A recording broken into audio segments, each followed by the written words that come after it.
like to think that we are superheroes. We are here to save ourselves, to save the people around us, and to save the world. Because if you think about it, we live in a wonderful world, don't we? The sun rising each morning, the moon, the stars telling a story we cannot hear but that we can appreciate, the sky that is almost as clear as water, the lovely music whispered by the wind, the flowers, the trees, the dew, the magnificent smell of fresh air each and every day. It's just like magic. Unfortunately, we have used our talents, our abilities, and our whole life to fight with each other, to prove who is richer, bigger, more powerful, who is right and who is wrong. And in this never-ending battle of egocentrism, we have nearly destroyed our world and our only home.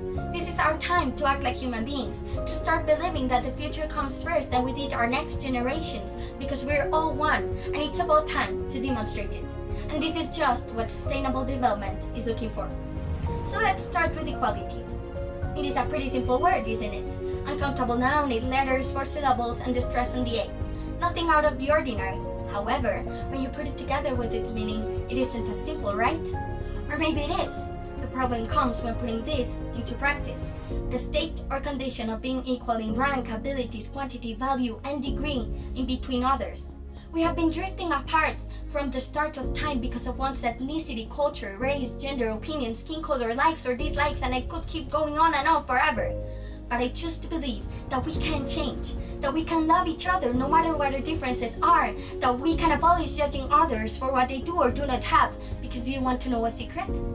This is where everything starts. The moment when we decide to work together and join forces, not for our wealth, but for the wealth of others, that's when sustainable development happens.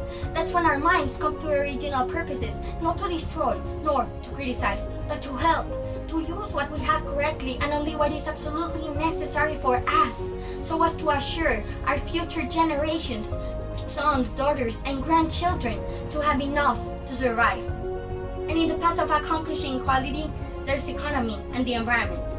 Poverty is one of the main problems affecting our world right now. It is unbelievable that 88% of the world's total population, that is around 560 million people, live under the poverty line, without access to a source of food, a reliable income, and a clean supply of water.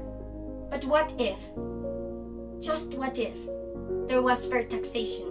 What if governments became aware of this situation and invested in educational programs, green technology, research, and subsidies so everybody had the chance to grow, to learn, to work, and to receive a fair payment? What if companies, instead of narrowing to the short-term benefits, implemented long-range planning and smart growth? What if business ethics were actually applied and there was a real balance between profitability and environmental resources? What if ecosystems and biodiversity were preserved instead of abused to feed our wants beyond our needs? What if society stopped prioritizing itself and concerning about which type of animal skin would be better to use for the next fashionable accessory to become a trend, or which forest is better to destroy to build new houses? Then, our world as we know it would be very different. So in the end, there's you, there's me, and there's the world. And I hope these words change you like they changed me. Because if I'm honest, I was part of that majority that didn't care about the rest. I only concerned about myself and what I desired. And you may think that I'm out of my mind because I'm telling you, you can change the world. Well, you can. Because if I'm able to change your mind today, then it isn't such a crazy idea, is it? And we can really be superheroes in our own ways. Some time ago in a movie I love, they said, unless someone like you cares a whole awful lot, nothing's going to get better. It's not. Dr. Seuss the Lorax. So, are you ready to join this adventure with me? Thank you.